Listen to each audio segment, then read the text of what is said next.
today you join me here with the 2024 Lexus LC 500 Convertible. Now that's right, this is a 5-litre V8 4-seat convertible by Lexus. It produces about 457 brake horsepower all up front, going through a 10-speed automatic transmission, and power goes to the rear wheels. Now I'll let you decide what you think of the styling. It's pretty much unchanged from what we've seen back in 2017.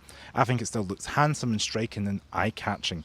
Now this one is finished in Sonic Grey, and that's pretty much the only option with it. It does have the Mark Levinson sound system, and this one totals over just over £109,000. I think it's about 109,600 and change to be exact, so pretty much £110,000 for what you see here today.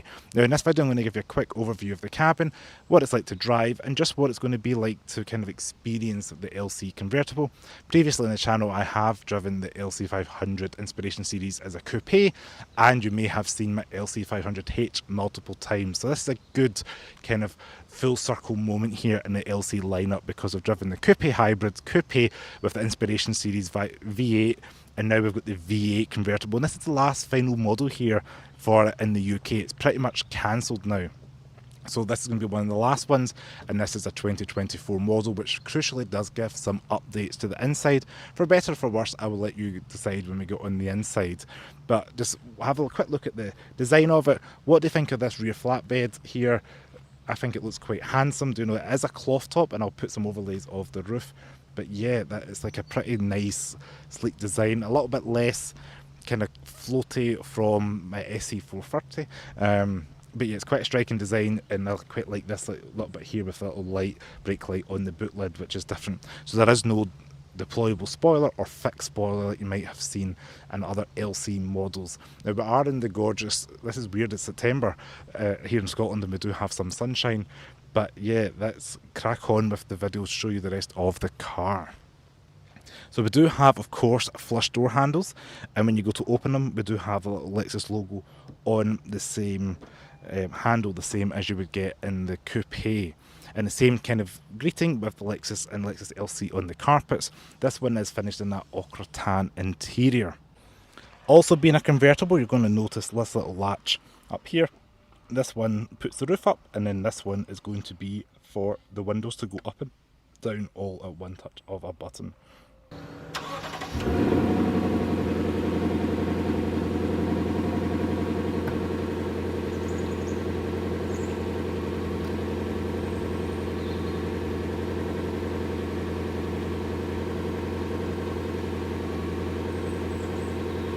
So with the roof up, we've got a nice canvas inside, and it's all the same ochre kind of interior the rest of the car is covered in, and it feels pretty well insulated. It is multi-layer, so it is going to do its best to insulate you from the wind, rain, and all the outside elements. Of course, you're going to get enough to hear that V8 rumble still, but yeah, it's pretty replicating what you get in the coupe, just in a kind of soft top fashion. And this is the first convertible soft top Lexus I think they've actually made. I was going to say the first one I've been in, but the SC and the IS were both metal folding hardtops, so this is probably the first convertible one, production one anyway.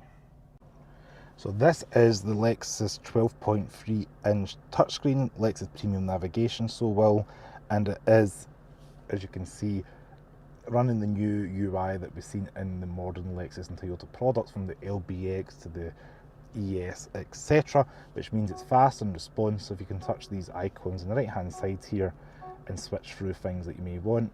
Now we have lost the little mouse pad that I have in my car over there, which I kind of get used to. We do have the shortcut key here. You push this button and it brings up a menu for your heated and cooled seats, so you do have freeway heated seats if you want to have them on like so.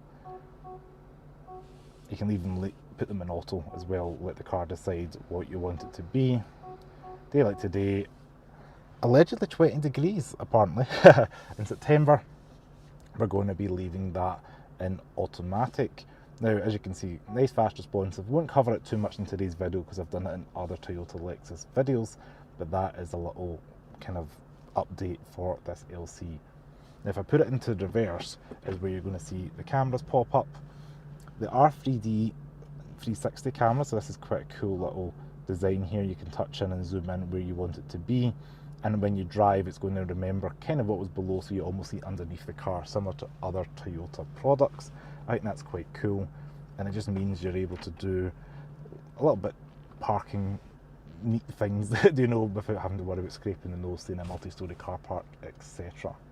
And this is a little thing you can do inside and outside, gives you a little 3D rendering of the car. It is showing a coupe today, but that is what we can do, and you can pause it at any point. On the steering wheel we do have your cruise control and your lane departure on the right hand side. Left hand side we do have buttons for your volume, voice control, and this little button here that slides the instrument panel left and right. That's a pretty neat trick. Like, I think that's really cool, and out with Lexus I really haven't seen it in any other cars, but as you can see here, we can swipe through various menu things if you want to see what's going on with the car. Today we're getting 14 to a gallon, and then we can push this button across. Now these little bits up here, you may be wondering, these are your drive selector modes on the left. So you push it up for sport, sport plus, and it changes the kind of graphics all the way down to comfort and eco. Now these coincide with the adaptive variable suspension, so if you're in comfort mode I can attest that this does ride a little bit more comfortably over broken pavement or uneven surfaces like today. We do have a snow mode and a traction control off mode on the right hand side here. Won't be needing either of those today. And over on the right hand side we have your boot release and your full filler cap release. Free settings for your memory seats, so maybe for free drivers you can have that option. Electric folding wing mirrors. We also have door locks, unlock, window switch, and this one's got a little line on it so you know which one's the driver window.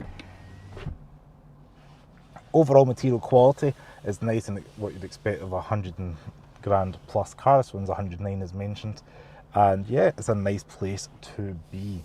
I love the magnesium paddle shifters, you know, and yeah, the steering wheel's a nice feel. Everything's got a nice air of quality to it, and it is built in Japan. So if you are interested in this car, it's worth checking that video out on YouTube.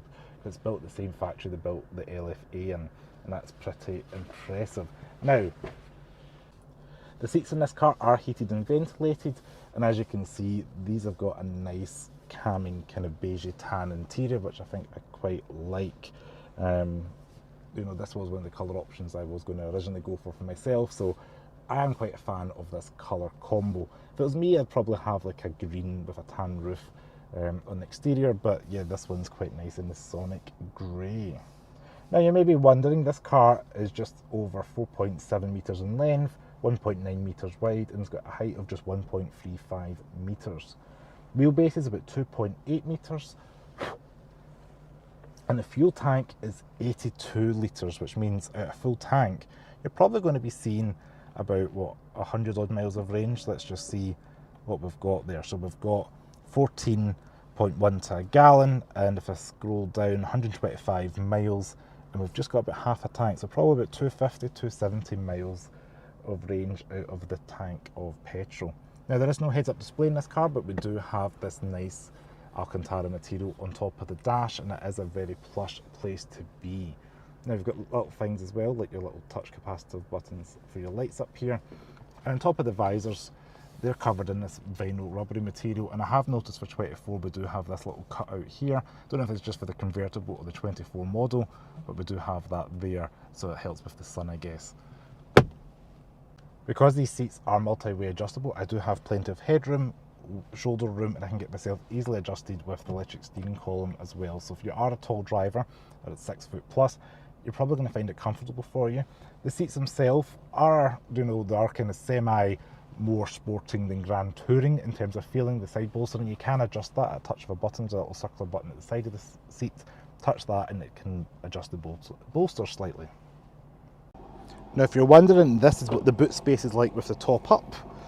As you can see, completely unhindered, with the same as the coupe, and same with the roof up or down. Apart from these little strut bars here, you know, there's not too much difference here. This is not affecting your space, so you can not have to worry about putting things in your roof going up and down and squishing any goods.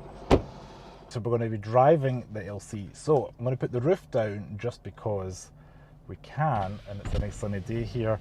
Touch the button, and in front of me here I've got a little gauge that's going like percentage bars. It's got 4 bars that are going up to show you how much the roof has went down. quite a cool graphic, and there we go. It's a fairly quick little beep to let us know what's happening, and we're good to go now. We've got plane, we've got sunshine, we've got a lot going on, so let's take it out for a quick test drive.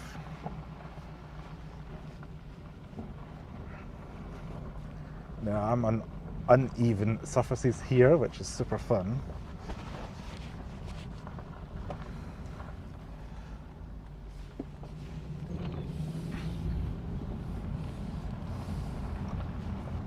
Just that noise is just exhilarating.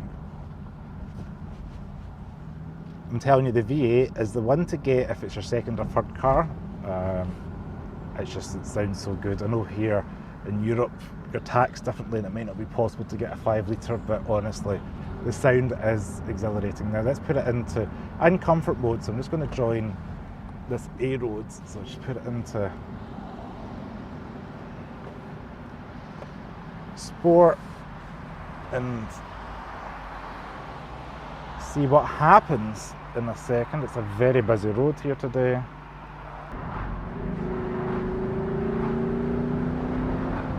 Whoa, it sounds so good, and that roof down experience just allows you to hear the exhaust a little bit more. Now, I'd loved it in the coupe that I drove previously, and this engine note is another joy to have. It just adds a little bit of character to the car. Dropping it down a gear, and what you can do is when you put it back into drive, it's just a nice comfortable cruiser. And I'm just going to set the adaptive cruise control on. It is adjustable freeway, and you can turn your lane departure on the touch of a button, and it pretty much does a little bit of self-driving to an extent. You know, it keeps you in the lane. It's just a nice car, nice place to be. Now you can get cooled seats on, touch of a button. You can put the radio on, but why would you do that when you can do this? Woohoo! Come on, this is what we need, you know, low production, nice sounding, quality built vehicles. Now, I'm a big enthusiast of the LC. I like the way it looks, I like the way it feels, I like the way of the interior. If you like the new touchscreen and you need the 360 camera, go for the 24 model. However, if you like that you can live without the front camera and you want the clock and the integrated dash, go for a 23, because I think that looks a little bit better aesthetically, but I appreciate some people want the latest technology for the 24. And you lose the CD player, so if you still listen to CDs, it depends what year you're going for now. But this is a really great place to be, really enjoying the car, and you definitely shortlist it if you're looking at a 6-figure convertible. And you might not automatically think of Lexus when you're thinking of cars like this, but you know, it's thrown in things like adaptive cruise control, and as standard in the price, you're not paying optional extra for it. You pay extra for the paint, yes, but the cool interior, the way it sounds, you know, how much are you going to pay more than 110 grand for a V8? I just want to say thanks very much for watching Thomas Talks Cars. If you like this Lexus LC 500 convertible video, comment your thoughts below, give me a like and share with your friends. Make sure to subscribe for more car content. Ciao.